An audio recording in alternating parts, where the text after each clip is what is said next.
So our first official Game Informer article for Final Fantasy VII Rebirth has officially dropped just mere moments after I uploaded my video talking about the reveal of the cover, which is horrible timing on my part, but if you guys could check out that video, I would greatly appreciate it. But for this article, we're going to be focusing on the area around Junon, talking about side quests, NPCs we're going to meet, new cities, and one of the things I've been most curious about is the combat of Cait Sith and how exactly he will work mechanically in Rebirth. So if any of that sounds cool to you, feel free to click the like button, and if you're new here and you'd like to stick around, you can subscribe as well. It's always appreciated. So for the purposes of this article, Game Informer got to sit down with Naoki Hamaguchi, who is the game's director, as he drove them through the demo of the Junon area. Now, this area is supposed to take place around 10 hours into the game's main story, and it consists of grassy areas as well as the mountain range type stuff, which is stuff we've seen before in a lot of the TGS footage that came out a few months ago. So one of the things that Hamaguchi points out is how seamless all of these different areas are. He goes on to say, "We thought that it would be easier for players to just go to one region, and so from a UI perspective, we have it separated, Junon and Grasslands, but in actuality, you can traverse, and they're all connected with each other," which again is something we covered a while back, and this is how most open world games will work. I always go back to the examples of Horizon Forbidden West and Ghost of Tsushima. When you finish those games or make enough progress through them, you can pretty much start off from one end of the map and walk or ride or fly all the way to the end of the map. So it's pretty seamless, and it looks like that's how this will also work in Rebirth, which is really nice. Now, one of the new things they show off in this demo, I don't know if this was talked about previously, but when the TGS footage hit, there were so many previews at that time, so this may have slipped under the radar, but he brings up one of the new cities, which is the Crow's Nest, and this is brand new to Final Fantasy VII. This was not in the original game, it's exclusive to the new trilogy. The Crow's Nest is the sister town to the city under Junon, and they also have a very strong anti-Shinra sentiment, and it will serve as kind of a hub area for side quests and mini-games. Hamaguchi clarifies by saying, "In Rebirth, we've added these types of cities like the Crow's Nest, totally new cities that did not exist in the original to go deeper and create this whole worldview of Rebirth. We reach this area after completing a quest, and then this place unlocks. The residents already know Cloud, and the party are a part of Avalanche." Up next, they go a little bit deeper into the side quests and how they wanted to make the player seek out all of this extra side stuff. Hamaguchi goes on to say, "Part of our game design that we took on for Rebirth is that in the main storyline, you'll be saving Yuffie and under Junon, and then from there going towards Junon, and then going forward towards Costa del Sol. But for example, hearing the stories of the anti-Shinra people living in under Junon, you could then feel like, what about this Crow's Nest area that I'm hearing about? Maybe I want to go over there and explore and go into a side adventure on my own to save people." We want the player to be able to make these different adventures and go on their own journeys according to their interests. And I very much love when open world or semi-open world games do this, where they present to you these NPCs in these areas, and if they're able to craft enough depth to the characters in the surrounding area, it makes you as the player more invested, and you start to care about these NPCs, and you go, you know what? They don't like Shinra, this is what's been happening to them.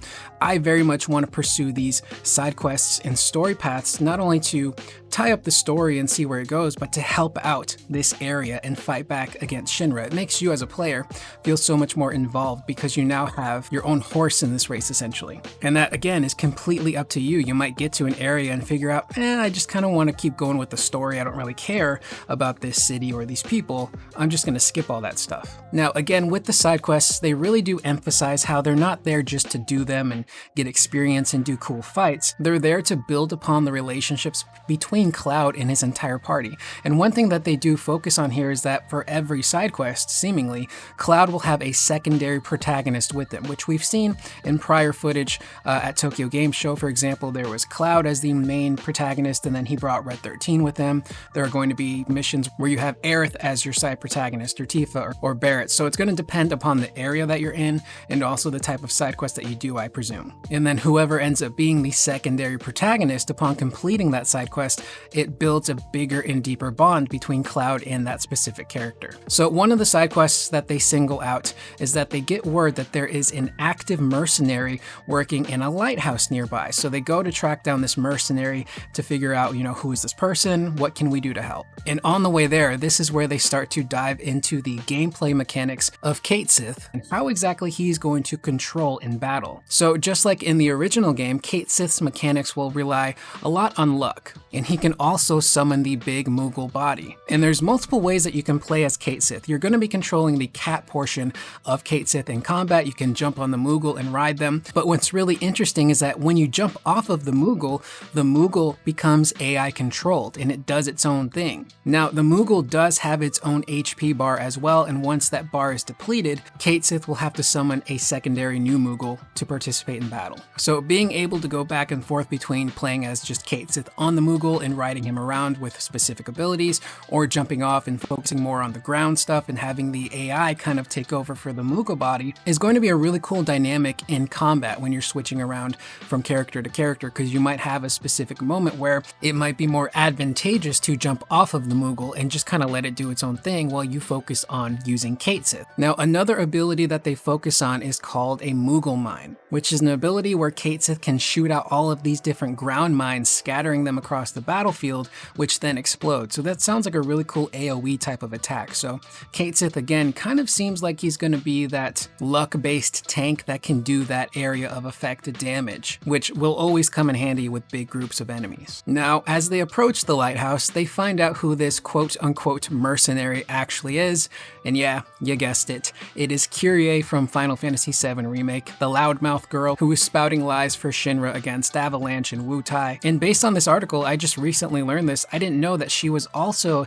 in a previous light novel called The Kids Are Alright, which is a Turk's side story. So I had no idea that she pre-existed in this world before 7 Remake, so that's pretty cool. So for the purposes of Rebirth, Kirie is trying to build a mercenary business and trying to get that off the ground, but unfortunately she's not having any luck with customers. And one of her problems is that she's blasting music for her mercenary business, which is driving away customers but bringing in the monsters. And of course, instead of taking care of the problem herself, she wants to hire Cloud and his party to deal with these monsters themselves. And they throw in one little funny nod here about how Kirie is in love with Red 13 and she wants him to be her pet.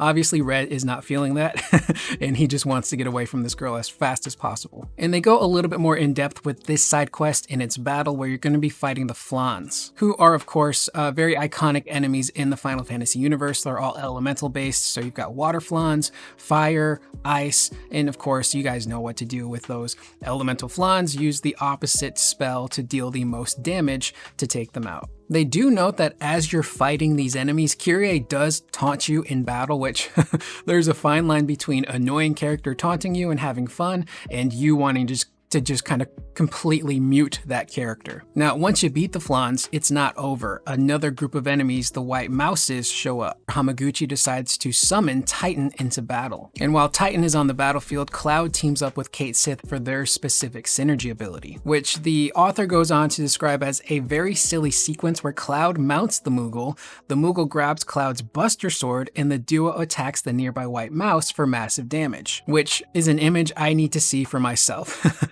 That's kind of Final Fantasy VII in a nutshell. You can have those deeper, darker moments, but you can also have those really over-the-top, silly, goofy moments as well. It's all blended together really nicely. After you defeat the enemy, Kirie comes down and thanks you guys, and of course, she wants so badly for Red 13 to be her pet. She's denied. She takes off to a new area, and they throw in a quote here from Red 13 as Kirie is running away, where he says, "I wouldn't wish her on my worst enemy." And to end the article, they talk a little bit more about some of the mini games that you can go through at the Crow's Nest. And one of the ones that they single out is the piano stuff, and how you'll be able to play all of these different songs, and how you can even have a free play mode where you can just kind of do your own thing. And they even, they talk about bringing up this video of this Japanese woman who is playing a song on the piano in game, and it just sounds amazing. And it reminds me a lot of the guitar stuff in The Last of Us Part 2, where you had all of these different players doing cover songs of some of their favorite songs, and you had people doing original songs with just that guitar, and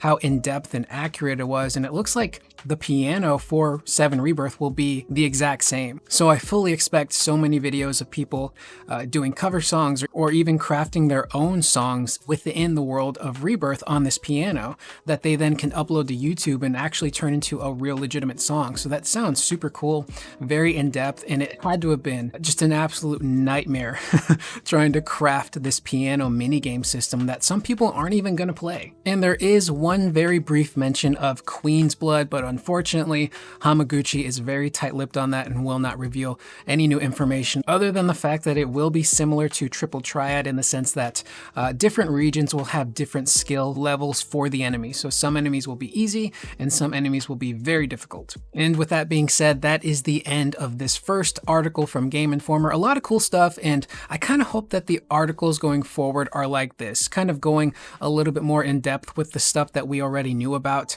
because the Junon stuff is stuff that came out so long ago. Everyone and their mom essentially has been able to get access to the Junon demo, but only certain aspects of it. So to go a little bit more in depth with some of the side quests and the characters and the combat is super cool, and I kind of hope they keep it like this without getting too into the weeds when it comes to spoilers. But I am Curious Corduroy, that is the video. Let me know in the comments down below what you guys think about this Game Informer article, and was there anything in particular that stuck out to you that you're very excited to see? I will see you guys in the next video. Please remember to always be excellent to one another.